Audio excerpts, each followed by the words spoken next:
Epione pain management and regenerative centre. ఇక మీ నొప్పులు శాశ్వతం కావు. విశాఖ కాపు జిల్లా నాయకులందరూ కూడా 2024 ఎన్నికల సందర్భంగా ఒక రాష్ట్ర కమిటీ మీటింగు వైజాగ్లో ఫిబ్రవరి నెలన జరుపుకుంటం జరిగింది. ఆ రోజున మేమందరం కూడా ఒక డిమాండ్ రేస్ చేసాం. అన్ని పొలిటికల్ పార్టీస్కి ఆ రోజు మేము చెప్తాం జరిగింది. ఏమనగా, ఏ పార్టీలో అయితే మాకు అత్యధిక సీట్లు ఇచ్చి మమ్మల్ని గౌరవించుకుంటారో, ఈ 2024 ఎలక్షన్స్లో అత్యధిక సీట్లు ఇచ్చిన పార్టీ ఏదైతే అవుతుందో దానికి మేము మరి మద్దతు పలుకుతాం, ఆ పార్టీకి పనిచేస్తామని చెప్తుంది జరిగింది. మరి ఈరోజు గమనించినట్టయితే అన్ని పార్టీలు కూడా ఈరోజు ఇచ్చిన సంఖ్యను చూస్తే అత్యధిక సీట్లు ఈరోజు వైఎస్ఆర్సిపి పార్టీ ఇష్టం జరిగింది. 31 అసెంబ్లీ స్థానాలు, మరి 5 ఎంపీ స్థానాలు ఇచ్చి మొత్తం 236 సీట్లు ఇష్టం జరిగింది. అంటే 18% సీట్లు సీట్లు మా కాపులకి కేటాయిస్తాం ఎంతో గర్వకారణం. మరి అలాగే కూటమి అంతా కలిపి చూసినట్టయితే కూటమిలో కేవలం 23 సీట్లు ఇచ్చి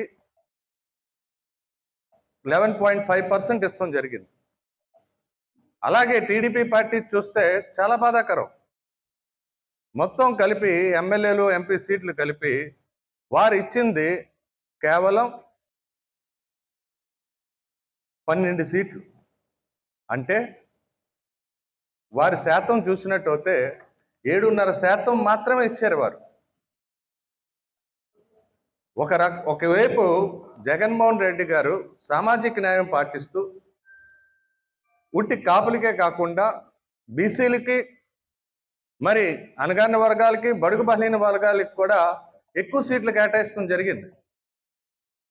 ఒకేపు జగన్మోహన్ రెడ్డి గారు సామాజిక న్యాయాన్ని గౌరవించుకుంటూ ముందుకెళ్తుంటే, ఇంకోవైపు సామాజిక న్యాయంకి తూట్లు పురుస్తూ ఈరోజు చంద్రబాబు నాయుడు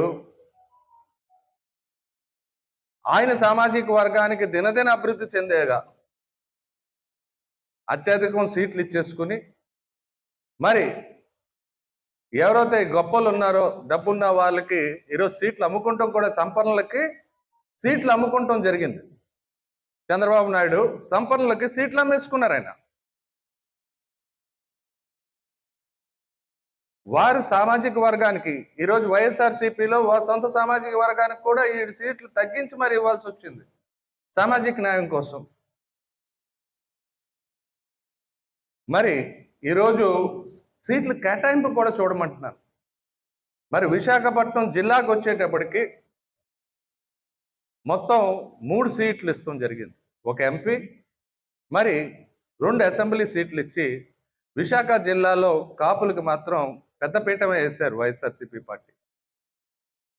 మరి ఈరోజు గమనించినట్టయితే ఎంపీ క్యాండిడేట్ ఒక మహిళ, తూర్పు కాపు బీసీ మహిళకి సీట్ ఇచ్చి ఎప్పుడు ఎవరో చూడని విధానంగా ఈరోజు విశాఖపట్నం ఎంపీ అంటే అదేదో పెద్ద డబ్బున్నవాడు, పెద్ద మూట ఉన్నవాడు రావాలి అనుకునే సమయంలో ఒక తూర్పు కాపు బీసీ మహిళ, బాగా చదువుకున్న వ్యక్తి, ఒక ఎంపీగా అనుభవం ఉంది, బెస్ట్ పార్లమెంటేరియన్గా, అలాంటి వ్యక్తికి ఈరోజు సీట్ ఇచ్చి చాలా గౌరవించారు, బీసీ సామాజిక వర్గాన్ని గౌరవించారని కూడా మనం తెలియపరుస్తున్నాం. ఒకవైపు అవంతి శ్రీనివాసరావు గారు, ఆయనకున్న వ్యాపారాలల్లో ఎడ్యుకేషన్ ట్రస్ట్, అంటే 10 మందికి ఉపయోగపడే కార్యక్రమంలో ఆయన ఉంటే, ఇంకోవైపు ఇచ్చింది ఒక పెద్ద ల్యాండ్ స్కామ్స్టర్.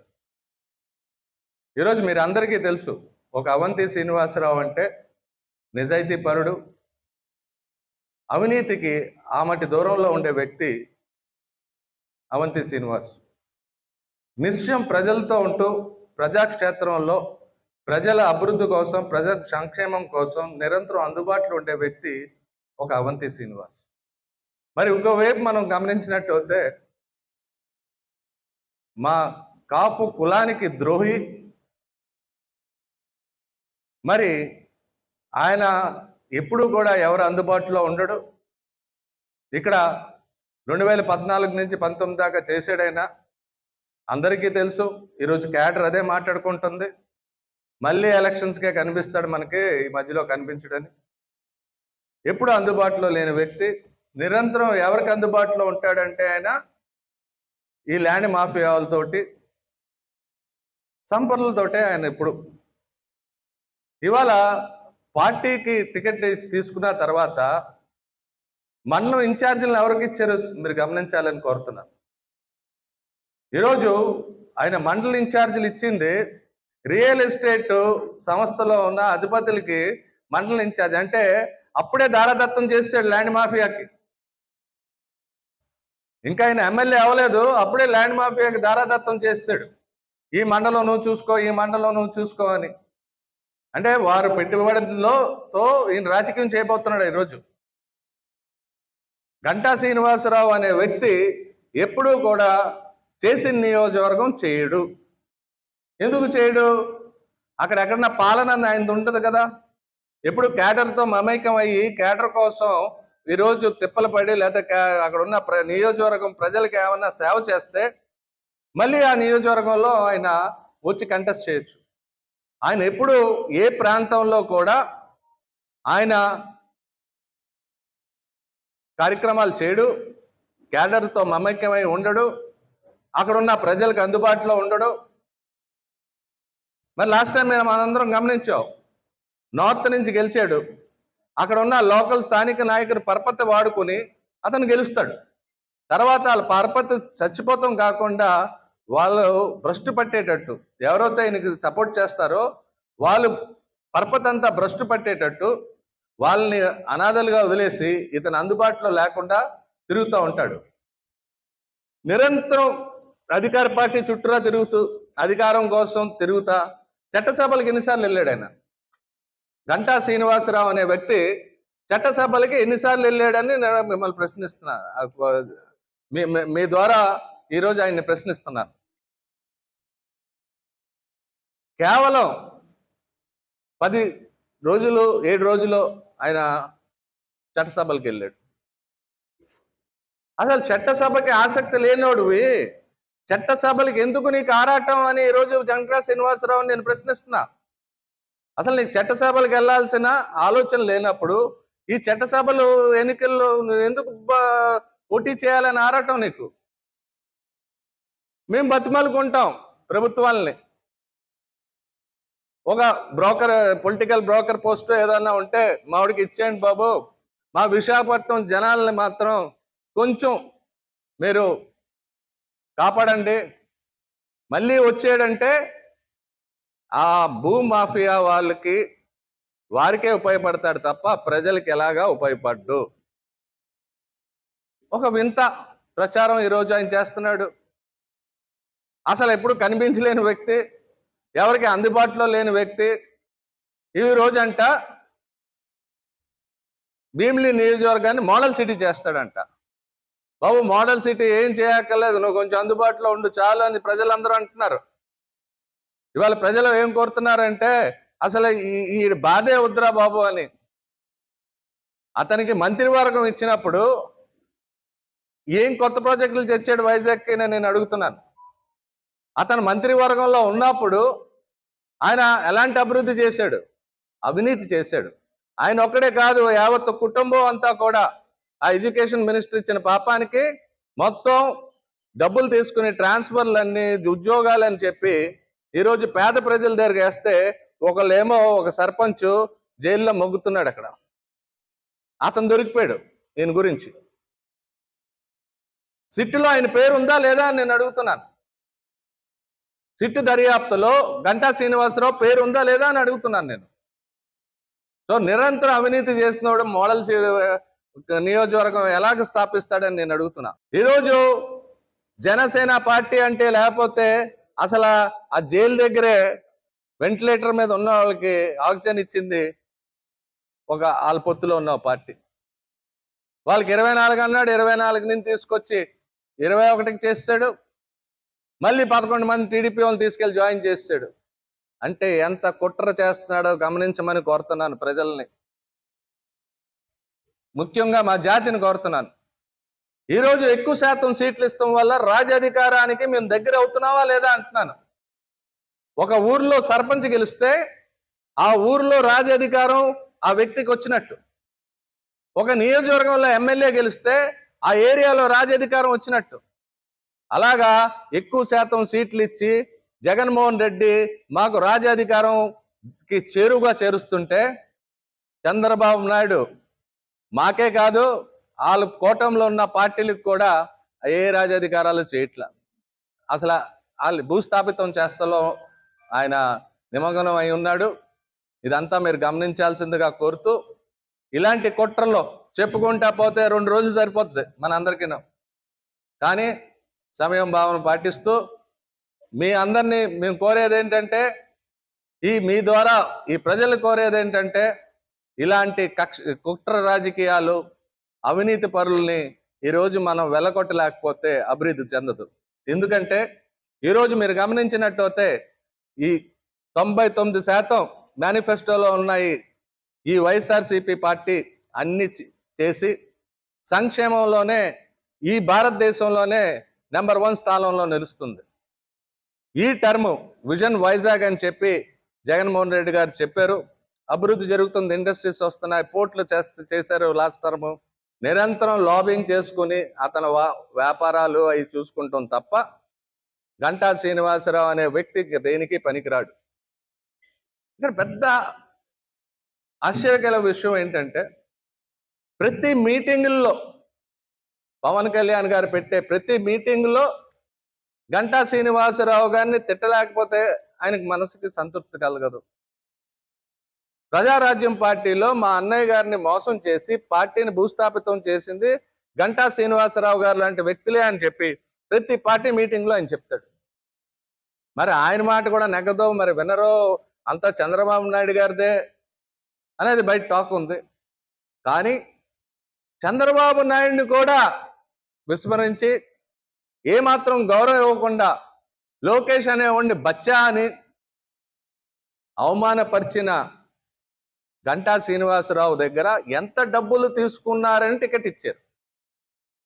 మీ అందరికీ తెలుసు, కొనుక్కున్నాడు. లేకపోతే ఆ ఫిగర్ ఏదో మనకు చెప్పేస్తే సరిపోతుంది.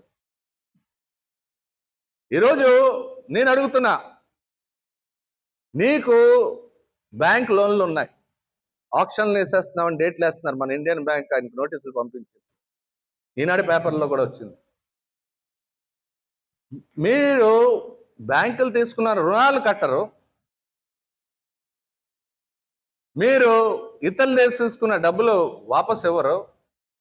కానీ కొన్ని కోట్లు ఖర్చు పెట్టి నేను వెళ్తే కానీ భీమిలీలో అంత ఖర్చు పెట్టేవాడు ఉండడని ఎక్కడ బాగుంటే అక్కడికి వెళ్ళిపోతాడు. ఎవడో తింటున్న కూడిని లాక్కుంటాం బాగా అలవాటైపోయింది. ప్లేట్ కాడ కూడిని లాక్కుంటాం అలవాటైపోయింది గంటా శ్రీనివాసరావు గారికి.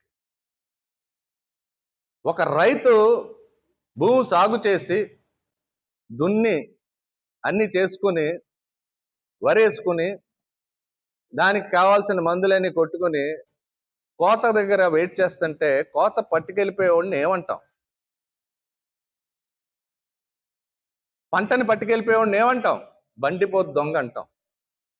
మరి ఒక రాజకీయ బండిపోతు దొంగ అవునా కాదా అని నేను అడుగుతున్నా.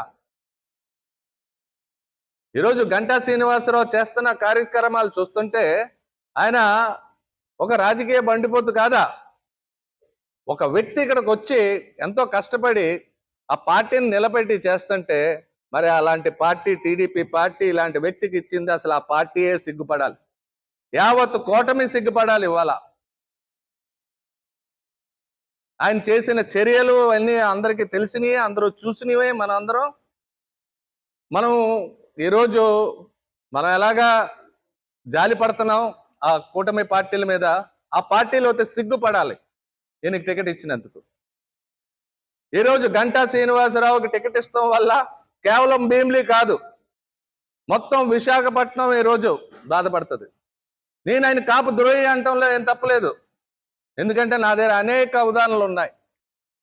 ఈరోజు కాపు భవనం లాస్ట్ ఎలక్షన్స్ 2019లో కాపు భవనంకి శంకుస్థాపన చేశాడు. ఒక్క అధికార పర్మిషన్ కూడా లేదు. ఒక్కటంటే ఒక అధికార పర్మిషన్ లేకుండా కేవలం ఆయన ఆ రోజు మంత్రివర్గంలో ఉన్నాడని చెప్పి 2019 ఎలక్షన్స్లో ఆయన ఎలక్షన్స్ ముందే గుర్తుకొస్తాయి కదా ఆయన కాపులని ఎత్తుక్కుంటాడు. కాపు సామాజిక వర్గాలు ఎక్కడున్నాయో వాళ్ళకి బూట వేస్తాడు. ఆ నియోజకవర్గంలో ఎవరికి పరపతి కలిగిన నాయకులు ఉన్నారో చూస్తాడు, వాళ్ళందరికీ పొడేస్తాడు. ఒక మాంత్రికుడు. మాటలు ఆ రోజుకే, మళ్ళీ చేతల్లో ఉండవు.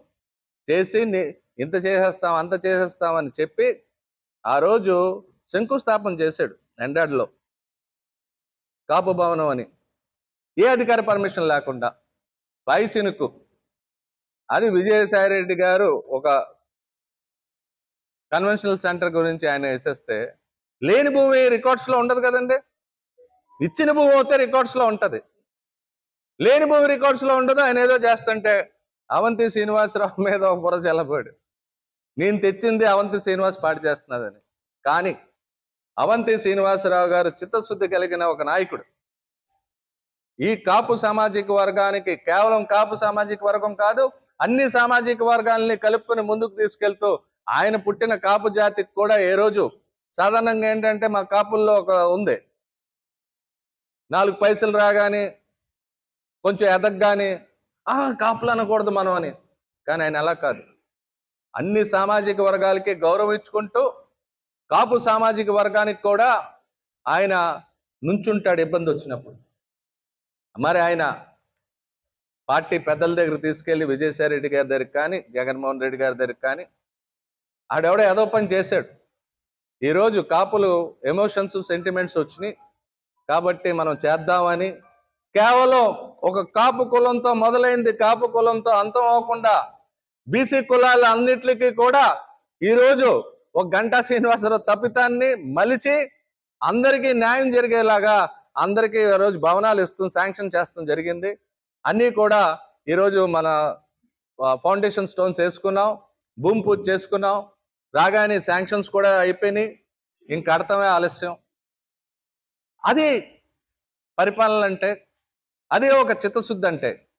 అంతేగాని ఎల్లప్పుడూ మాయ చేసి, మోసం చేసి, లేని దాన్ని చూపించి బూచిగా ఈరోజు చాలా తప్పుడుది అది. నమస్తే అండి. ఇది వ్యాపారం గురించి కాదు, ఓటు గురించి. ఎన్నికల్లో ఓటు వేయడం మన హక్కు మాత్రమే కాదు, కర్తవ్యం. ఎంతో మంది మహా నేతలు శ్రమించి ప్రాణత్యాగం చేసి ఈ అవకాశాన్ని మనకిప్పించారు. అందరూ ఓటు వేద్దాం. ఎందుకంటే ఓటు హక్కు ఊరికే రాదు. నా ఓటు ఎవరికో తెలుసా? అది సీక్రెట్ అండి.